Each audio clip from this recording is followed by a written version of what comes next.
Ladies and gentlemen, boys and girls, children of all ages, Paradox Moxley proudly brings to you predictions for the upcoming Hell in a Cell pay-per-view. October 26, 2014 marked the 6th annual Hell in a Cell pay-per-view. It will be from Dallas, Texas. It will be the second time they've been to Texas. I believe the first was in 2010. Also be the first Hell in a Cell pay-per-view where the top championship will not be represented. The WWE World Heavyweight Championship or the WWE World Heavyweight Championship will not be represented in any way. So let's get to it. We have 8 matches. 4 of them are title matches. And 2 of them are bullshit matches. Let's get the bullshit out of the way. We have Big Show and Alexander Rusev. I don't care about this feud at all.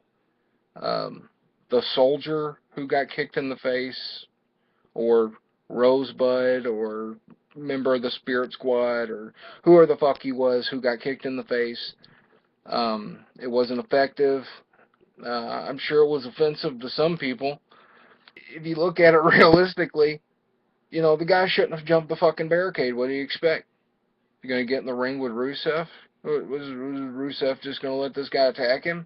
No, I'd kick him in his fucking face too. I don't. Bullshit angle. It's going to be a bullshit match, but I predict Rusev will come out the win nonetheless. The Bella versus Bella match with the stipulation of one has to be the other's assistant for 30 days if she loses the match, which is kind of like the non-sexual version of Goldust and Brian Pillman with Marlena involved, if you think about it. So, you know, I got Divas Championship with Paige versus champion AJ Lee.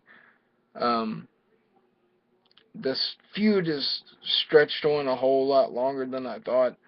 I really don't know what they're doing with this and how they're going to end this feud, but I hope that it ends tonight. The biggest part of me hope Paige goes over, because Paige is really starting to grow on me, I guess.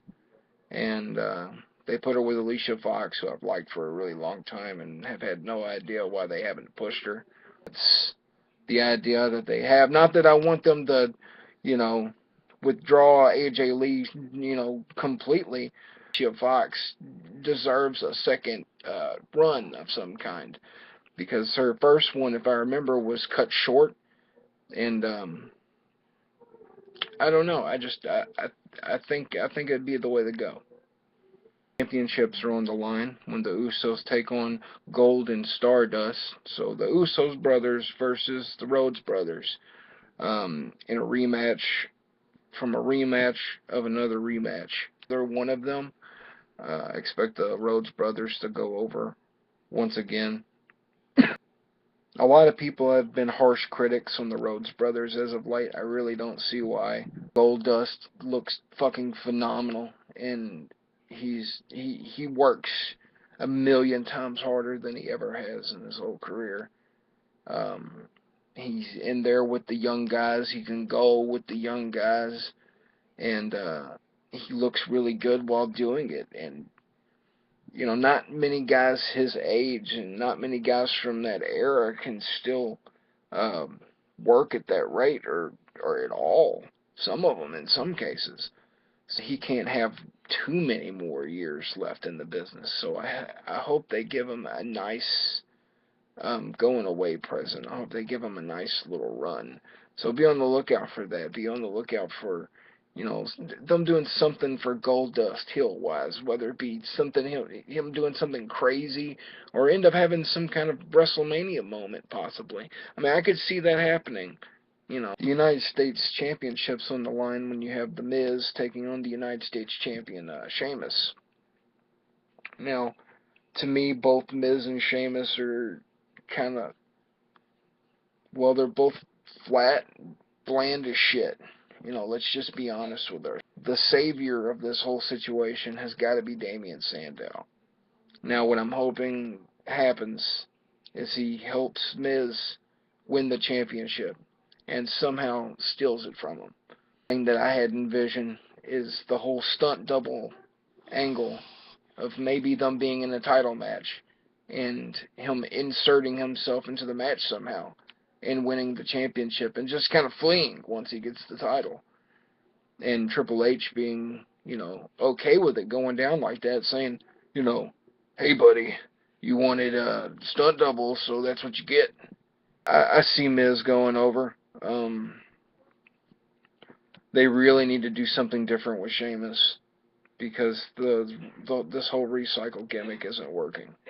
You have the match I'm probably most interested to see, and that's the Intercontinental Championship match with Cesaro taking on the champion Dolph Ziggler in a 2 out of 3 falls match. Now, we've seen a lot of matches from them as of late on television, which is something I found kind of odd. Why are they giving us pay-per-view quality matches on Monday Night Raw? But maybe they're planning something special with both of them. Maybe this is the night that, Damian Sandow gets, his chance a little bit, which would kind of suck at Dolph Ziggler's expense.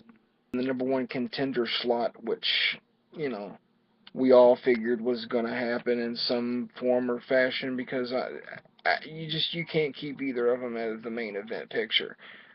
They both have their following, and they're both they both deserve to be there for their own right.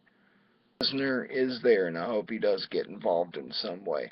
I see Orton going over in this situation. Really interested in, because I'm thinking that this will end a long feud, and this is what the theme of the whole pay-per-view was the ending of tremendous feuds, the feud between John Cena and Randy Orton, and the feud between Dean Ambrose and Seth Rollins. Now, the thing I'm expecting from the Ambrose-Rollins match is Ambrose to do some crazy fucking bumps. They did the whole thing with Mick Foley coming by and talking to both men and kind of endorsing Ambrose to a certain degree. So what that tells me is that maybe they are planning something huge. It is a Hell in the Cell match. Neither man have been in such a high-profile singles competition match, on a pay-per-view that you can watch on the WWE network for, like $10 or something like that. I don't know. They need to promote that more. It's the hardest decision of the night, the Rollins-Ambrose, because there's ways I can see that going down either way, because if I think Ambrose is going to take a lot of bumps like Foley did, if they're going to try to do an homage to that on some degree, I know they're not going to nearly go as fucking crazy as they did back in '98. I think it will be something memorable for the, careers of both men. Personally, I want to see Dean Ambrose go over.